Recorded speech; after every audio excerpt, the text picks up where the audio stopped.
मेरा नाम आनिया है। मैं अपनी ननी के गाँव आई थी थोड़ी शांति के लिए, पर जो शांति ढूंढने आई थी उसने मुझे जिंदगी भर का एक दर्द दे दिया।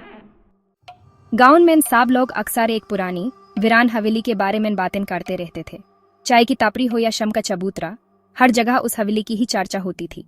लोग चुपके चुपके उस जगह के राज और पुरानी कहानियों पर अपने अंदाज में बातें बनाते कहते थे। रात के सन्नाटे में वहां से अजीब सी आवाजें आती हैं, कभी हंसने की, कभी किसी के चलने की।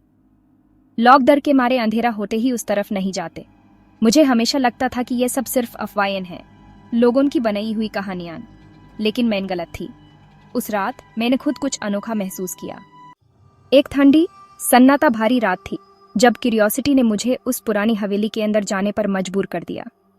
बाहर अंधेरा छाया था, सिर्फ चांदनी की हल्की रोशनी पुराने दीवारों पर पड़ रही थी। हवेली की खामोशी में कुछ अजीब सी बात थी, जैसे हर कोना कोई राज छुपा रहा हो। हाथ में बस एक टॉर्च थी, उसकी रोशनी से मैं अंधेरों को चीरने की कोशिश कर रही थी।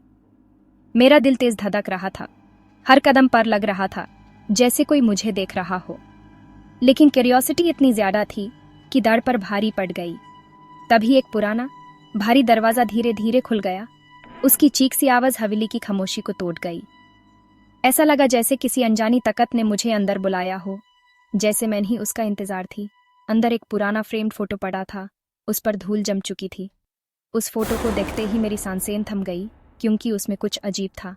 उस तस्वीर में एक लड़की थी जो बिल्कुल मेरी तरह दिखती थी, जैसे मेरा ही प्राचीन रूप हो। उसकी आंखों में भी वही उलझन थी जो मेरे दिल में थी। तस्वीर के नीचे एक हाथ से लिखा हुआ संदेश था, वापस जा आनिया। उस पल मेरी रगों में ठंडी सी लहर दौड़ गई। क्या यह संदेश मेरे लिए था, या फिर किसी और के लिए जो कभी यहाँ आई थी? मैंने पीछे मुड़ कर देखा। एक साया सेफ्ट कपदौन में, उसकी आंखें सीधा मेरी आंखों में घुस रही थी। वो आगे बढ़ रहा था बिना पैरों के। मैं भागती रही, पर हर रास्ते पर वही लटकी, वही आवाज, तू भी अब हमारे साथ ही चलेगी। मैं बेहोश हो गई। जब आंख खुली सब कुछ बदल चुका था। मेरे आसपास अंधेरा था, हवा में अजीब सी ठंडक थी और दिल में एक अजीब सी घबराहट। मुझे समझ नहीं आ रहा था कि मैं कहाँ हूं या मेरे साथ क्या हुआ है।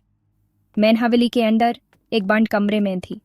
कमरा पूरा बैंड था, खिड़कियों पर लोहे की सलाखें और दरवाजा भी बंद। सिर्फ एक हल्की सी रोशनी अंदर आ रही थी, जिससे सब कुछ और भी ज्यादा भयानक लग रहा था। तभी मेरी नजर दीवारों पर गई। वहां खून से लिखा था, तुम अगला राज बनोगी। वो लहू की लिखावट देखकर मेरी रगों में ठंड सी दौड़ गई। ऐसा लगा जैसे हवेली खुद मुझसे बात कर रही हो। अब मैं जिंदा तो हूं, लेकिन हर पल मौत का खौफ साथ है। हर आवाज, हर परछाई मुझे डराती है। मैं अकेली हूं, लेकिन लगता है जैसे कोई मुझे देख रहा है। लेकिन कभी जिंदगी वापस नहीं मिली। जो कुछ भी मैं पहले थी, वो सब इस हवेली ने मुझसे छीन लिया। अब मैं सिर्फ एक राज हूं, इस हवेली का हिस्सा। हवेली ने मुझे ले लिया। अब मैं भी उसी अंधेरे का एक हिस्सा हूं जिसे मैं बचना चाहती थी।